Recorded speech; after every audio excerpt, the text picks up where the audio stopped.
Hello students, welcome to our YouTube channel the Next Gen Education. इस video में हम लोग फ्यूचर टेंस के बारे में जानेंगे।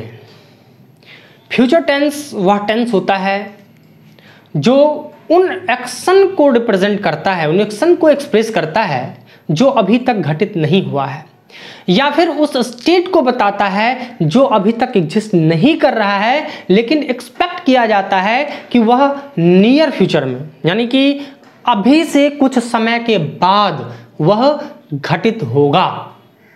ठीक है, इसे एक्सप्रेस करता है फ्यूचर टेंस। फ्यूचर टेंस के 4 सब टाइप हैं। फ्यूचर इंडेफिनिट, जिसे सिंपल फ्यूचर कहा जाता है। फ्यूचर कंटिन्यूअस, जिसे फ्यूचर प्रोग्रेसिव कहा जाता है।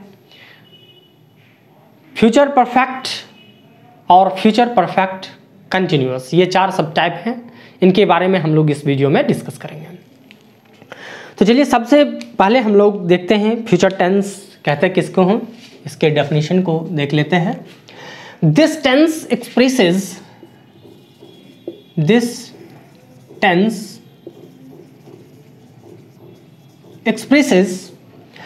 an action that has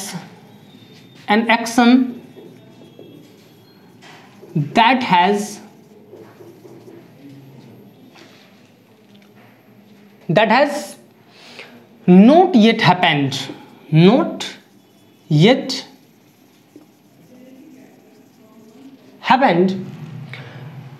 or a state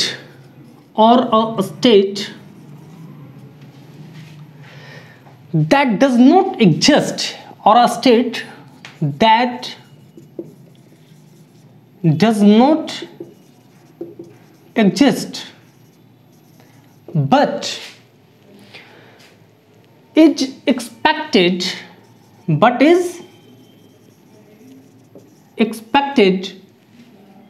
to take place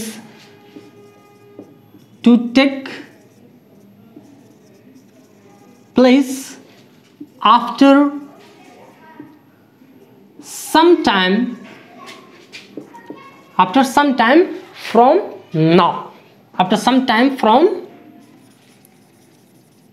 now, अभी से कुछ समय के बाद वह एक्सपेक्ट किया जाता है कि वह घटित होगा, तो वही क्या कहलाता है, फ्यूचर टेंस कहलाता है। फ्यूचर टेंस का यही काम है। ठीक है, तो फ्यूचर टेंस को 4 टेंस में क्लासिफाई किया गया है और उनमें से पहला है फ्यूचर इंडेफिनिट या सिंपल फ्यूचर टेंस, जिसके बारे में हम अभी जानेंगे। तो पहला क्या है, फ्यूचर इंडेफिनिट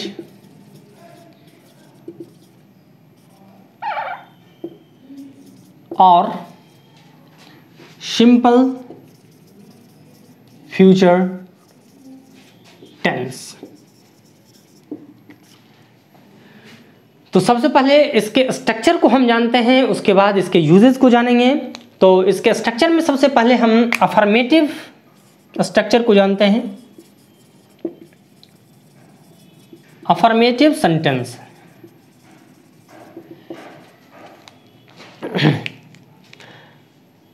इसमें सबसे पहले हम सब्जेक्ट लेते हैं।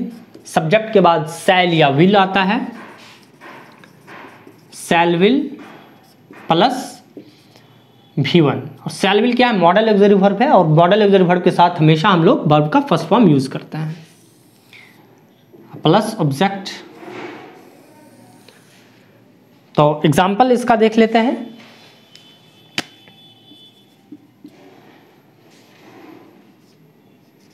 I shall go to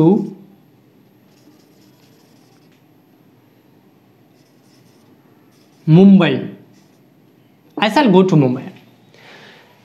तो यहां देख सकते हैं आप, सब्जेक्ट है, मॉडल ऑक्सिलरी वर्ब है, शैल विल फ्यूचर के लिए यूज किया जाता है, V1 है, और ये ऑब्जेक्ट है। राइट, अब बात आती है शैल का यूज कहाँ करते हैं, विल का यूज कहाँ करते हैं। तो जनरली क्या होता है, जनरली हम लोग शैल और विल का यूज कहाँ करते हैं, शैल का यूज आई और वी के साथ, अब बाकी सब के साथ विल का यूज करते हैं। राइट, लेकिन मॉडर्न इंग्लिश में शैल का यूज बहुत कम किया जाता है, नहीं के बराबर किया जाता है। अब विल का यूज ही शैल की जगह पर भी किया जाता है, तो वह भी गलत नहीं होगा। आई की जगह विल भी रखें तो थोड़ा सा डिफरेंस समझिएगा, लास्ट में जब बताएंगे तो शैल और विल का डिफरेंस क्या है। तो वैसे मैं यहाँ मेंशन भी कर दे रहा हूँ, यूज ऑफ शैल किसके साथ होगा, विथ आई एंड वी, आई और वी के साथ शैल का यूज होगा। और यूज ऑफ विल की बात करें, use of will with we, sorry, with you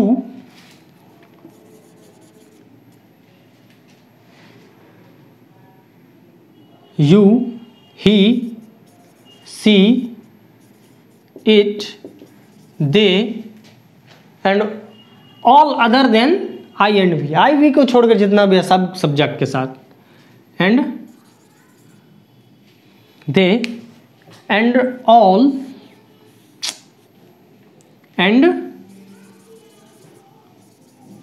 the subjects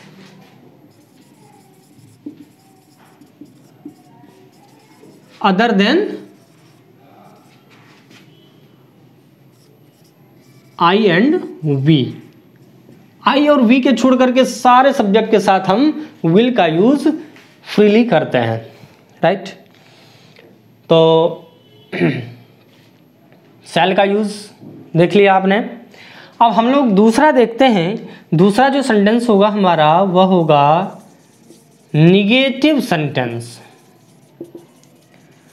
negative sentence में इसमें थोड़ा सा ऐड होता है, देखिए किस तरह से कुछ एक्स्ट्रा ऐड होता है। सब्जेक्ट प्लस, सॉरी निगेटिव नहीं, वो कंटिन्यूअस की बात करेंगे हम लोग अभी। केवल हम लोग क्या करेंगे, शैल विल के बाद नोट यूज करेंगे। और देखिए हम लोग एक साथ जैसे करते हैं तो शैल के साथ नोट तो किस प्रकार से करते हैं वो अभी सीखना है। Subject plus shell will note plus V1 plus object, ये हो गया स्ट्रक्चर। अब क्या होता है, शैल और विल के साथ हम जब नोट का यूज करते हैं तो क्या होता है, शैल प्लस नोट, शैल प्लस नोट को हम लिखते हैं शांट, राइट। और विल प्लस नोट को हम लिखते हैं उंट। तो कंफ्यूज नहीं होना है, सैलेंट या वेलेंट नहीं होता है। अगर आप यहां लिख देते हैं, ये सही है आपका, ठीक है। अगर आप लिख देते हैं सैलेंट या विलेंट तो ये आपका गलत हो जाता है। सैलेंट विलेंट नहीं होता है शांट, उंट, ठीक है।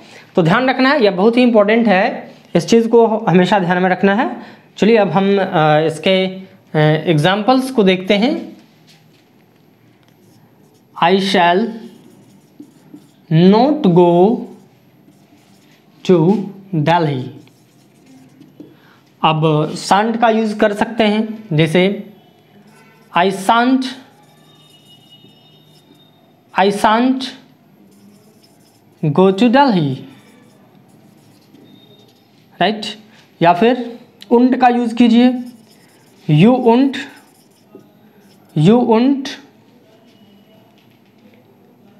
गो टू मार्केट, राइट।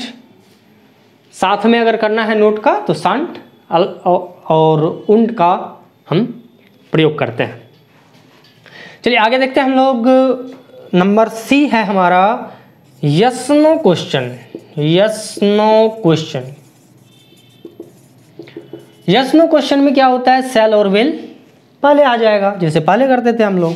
तो शैल विल को पहले रखिए, शैल विल आएगा पहले, उसके बाद सब्जेक्ट आएगा V1 आएगा, फिर ऑब्जेक्ट, और क्वेश्चन है तो क्वेश्चन मार्क तो एसेंशियल है।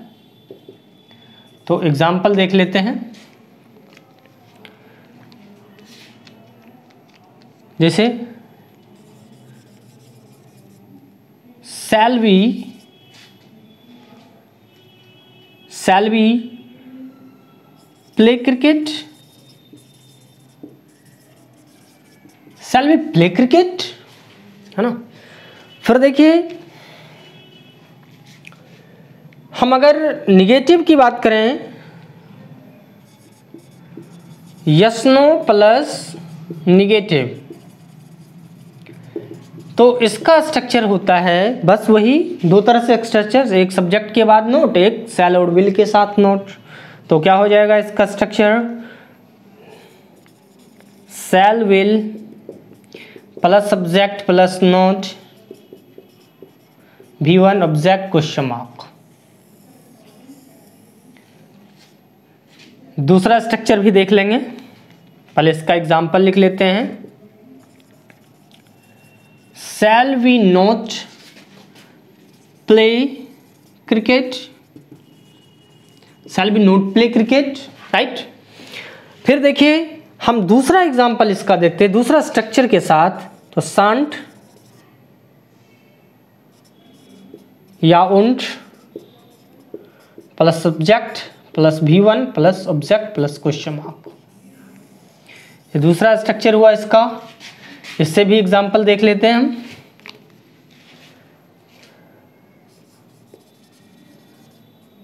Shan't we play cricket? Shan't we play cricket?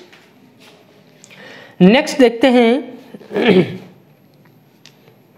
E number, yes no plus negative के बाद आता है WH क्वेश्चन। तो WH क्वेश्चन देखते हैं। WH क्वेश्चन, WH क्वेश्चन में बस शैल विल के बाद पहले जो है WH वर्ड लगा देना है। WH word plus shell will plus subject plus V1 plus subject plus question mark. It's quite easy. If you know one structure, then you can write all these. Now example, why shall we go to market? Why shall we go to market? फिर देखते हैं अगला हम लोग F में, WH plus negative, बस note लगाना है और दो तरह से वही। तो क्या हो जाएगा, WH word plus shell will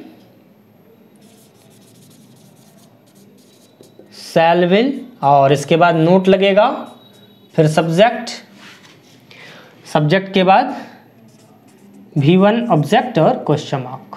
चलिए एग्जाम्पल देखते हैं इसका। जैसे why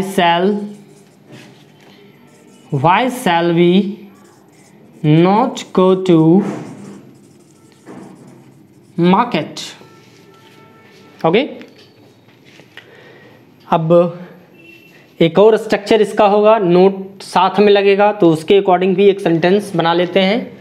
Why shan't we go to market? ठीक है। तो इस तरह से आप देख पा रहे हैं कि कैसे why पहले WH वर्ड का यूज़ किया गया यहाँ, फिर शैल या विल वो तो सब्जेक्ट के अकॉर्डिंग, उसके बाद नोट का यूज़ किया गया है, सब्जेक्ट है नोट है, फिर V1 का और फिर ऑब्जेक्ट का यूज़ किया गया है ना।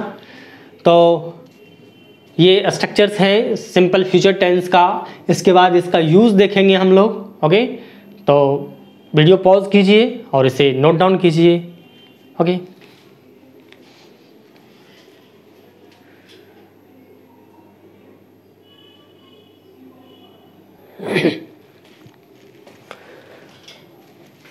अब देखते हैं हम लोग use of simple future tense. Use of simple future tense, use कहाँ कहाँ करते हैं हम? तो सबसे पहला यूज है कि नियर फ्यूचर में जो एक्शन फिनिश होने वाला होता है उसके लिए हम सिंपल फ्यूचर का यूज करते हैं। तो फर्स्ट यूज देख लीजिए, it is use to express an action which is expected to be finished in near future, in near future, right? जैसे एग्जाम्पल देख लेते हैं, एग्जाम्पल देख लेते हैं इसका हम। शी विल कॉल यू, यहां देख पा रहे हैं आप, यहां नियर फ्यूचर में जब शी विल कॉल यू तो नियर फ्यूचर में कॉल करेगी, तो यहां पर इसलिए हमने subject plus auxiliary verb plus V1 plus subject का यूज किया है, जो कि सिंपल फ्यूचर टेंस का स्ट्रक्चर है। दूसरा यूज है कुछ कंडीशनल एक्शन जिसमें कि एडवर्ब क्लॉज हो, प्रेजेंट इंडेफिनिट टेंस के साथ साथ उसमें अनलेस, अनटिल, व्हेन, इफ ये सब रहे, तो उसे भी हम फ्यूचर इंडेफिनिट टेंस में या सिंपल फ्यूचर टेंस में लिखते हैं। तो चलिए यूज सेकेंड यूज लिख लेते हैं हम। Second, to show conditional, to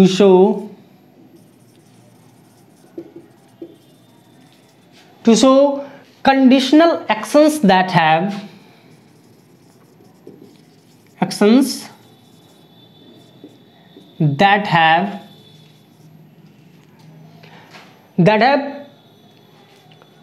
adverb clause, present indefinite tense,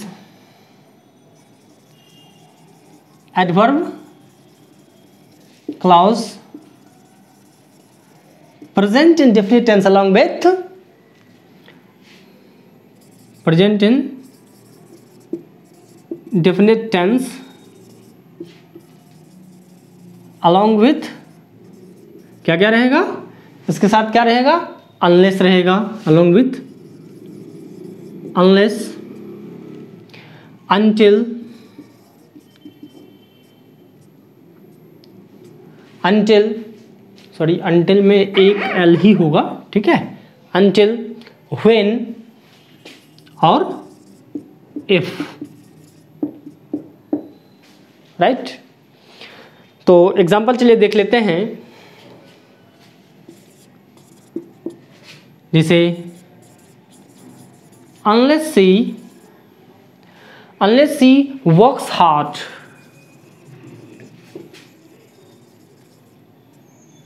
she will not pass, she will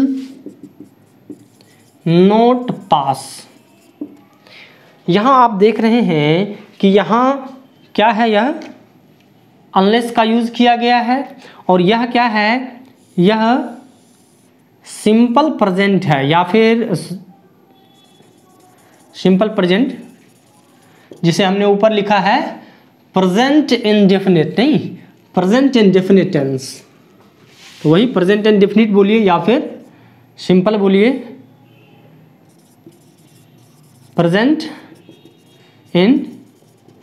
indefinite, नहीं तो वो है ये। और फिर देखिए यहाँ पर क्या यूज किया गया है, तो शी विल नॉट पास किस टेंस में है, future indefinite, future indefinite. Right, इस तरह से यूज किए जाते हैं। अब हम लोग नोट में कुछ लिखते हैं शैल और विल के बारे में। तो सबसे पहले तो शैल और विल दोनों के लिए आजकल विल का ही यूज किया जाता है। यह nowadays only will is used as helping verb in future tense। ठीक है, अब दूसरा हम देखते हैं एम्फैटिक सेंटेंस हम बनाते हैं किस प्रकार से। To make emphatic sentence we use shall in the place of will and will in the place of shall। किस प्रकार से, तो देखिए, जैसे हम अगर लिखते हैं आई के साथ शैल यूज करते हैं, लेकिन आई के जगह पर हम अगर विल लिखते हैं, I will go to market, इसका मतलब हुआ शैल की जगह विल लगा दिया गया ना, तो इसका मतलब हुआ मैं मार्केट अवश्य जाऊंगा। एम्फैटिक बन गया, ये शैल की जगह विल लगाया तो यह एम्फैटिक बन गया। फिर हम दे के साथ शैल लगाते हैं, दे शैल come here, they shell come here. तो यहाँ देख सकते हैं, यहाँ दे के साथ क्या यूज होता है, दे के साथ यूज होता है विल, हमने लगा दिया है शैल, है ना। यहाँ पर आई के साथ शैल होता है तो विल लगा दिया है, और यहाँ दे के साथ विल होता है तो शैल लगा दिया है। तो इसका अर्थ क्या हुआ, दे शैल कम हियर, यानी कि वह यहाँ अवश्य आएगा। दे विल कम हियर अगर होगा तो उसका मीनिंग होगा कि वह यहाँ आएगा, दे विल कम हियर, वे यहाँ आएंगे। और दे शैल कम हियर मतलब वे लोग यहाँ अवश्य आएंगे। तो इस प्रकार से हम एम्फैटिक बनाते हैं शैल की जगह विल का यूज करके और विल की जगह शैल का यूज करके। Okay, I hope you understand well about this. I think you don't have any confusion now. Okay, thank you. मैं स्क्रीन से साइड हो रहा हूँ, आप इसे नोट डाउन कीजिए। फिर अगले वीडियो में हम लोग इसके सेकेंड जो सब ग्रुप हैं फ्यूचर टेंस के, फ्यूचर कंटिन्यूअस टेंस या फ्यूचर प्रोग्रेसिव टेंस, उसके बारे में जानेंगे। Okay, thank you.